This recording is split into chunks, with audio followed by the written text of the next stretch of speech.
সদায় দেখা যায় যে যিসকলে অধিক ভক্তি পূজাপাঠ কৰে সেইসকলে প্ৰায় সময়তে দুখৰ সন্মুখীন হয়। আনহাতে যিসকলে ভগৱানক বিশ্বাস নকৰে, পূজা নকৰে, পাপত লিপ্ত সেইসকলে বহুত সুখেৰে জীৱন যাপন কৰে। এইবোৰ দেখি মনত প্ৰশ্ন জাগে, ভগৱান সঁচাকৈ আছেনে?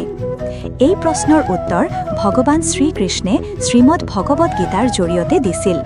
কাহিনীটো দাপৰ যুগৰ, যেতিয়া অৰ্জুনে শ্ৰীকৃষ্ণক সুধিলে, হে মাধৱ, যি ভক্তসকলে দিন ৰাতি পূজাপাঠ কৰে তেওঁলোকেই কিয় দুখী, আৰু যি ভগৱানক স্মৰণো নকৰে তেওঁলোক কিয় সুখী? তেতিয়া শ্ৰীকৃষ্ণে এটা কাহিনীৰ জৰিয়তে উত্তৰ দিছিল। এজন গুৰুৰ দুজন শিষ্য আছিল, এজন ভগৱান বিশ্বাসী আৰু আনজন নাস্তিক। ভক্ত শিষ্যজনে সদায় মন্দিৰত গৈ পূজাপাঠ ভজন সৎসংগত অংশ ল'ব, ভাল কাম কৰিছিল। আন শিষ্যজনে মদ্যপান দুশ্চৰিত্ৰত লিপ্ত আছিল। এদিন নাস্তিক শিষ্যজনে মাতাল অৱস্থাত ঘূৰি অহা সময়ত ৰাস্তাত টকাৰে ভৰা বেগ এটা পালেগৈ। তেওঁ আনন্দেৰে চিঞৰি জনালে, মই ধনী হলো। ঠিক তেতিয়াই ভক্ত শিষ্যজনে মন্দিৰৰ পৰা ঘৰলৈ আহি আছিল আৰু তেওঁৰ ভৰিত কাঁইট বিধিল আৰু বহু তেজ ওলাল। নাস্তিক শিষ্যজনে ঠাট্টা কৰি ক'লে, তুমি দিন ৰাতি পূজা কৰিছা, ভগৱানে তোমাক কি দিলে? মোক চোৱা, মই কেতিয়াও পূজা নকৰোঁ, তথাপিও সুখী।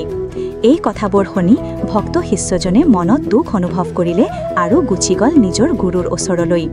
গুৰুজনে হাঁহি হাঁহি কৈ ক'লে, ভগৱানে যি কৰে ভালৰ বাবে কৰে।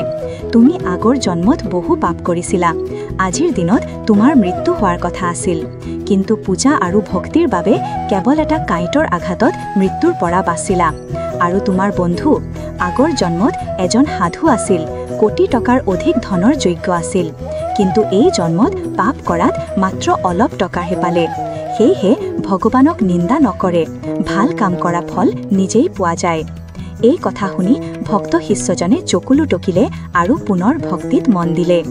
জীৱনত ভাল বা বেয়া যি ঘটে তাৰ পিছত কাৰণ থাকে। আমাৰ আগৰ কৰ্মই বহু ক্ষেত্ৰত বৰ্তমানক প্ৰভাৱিত কৰে।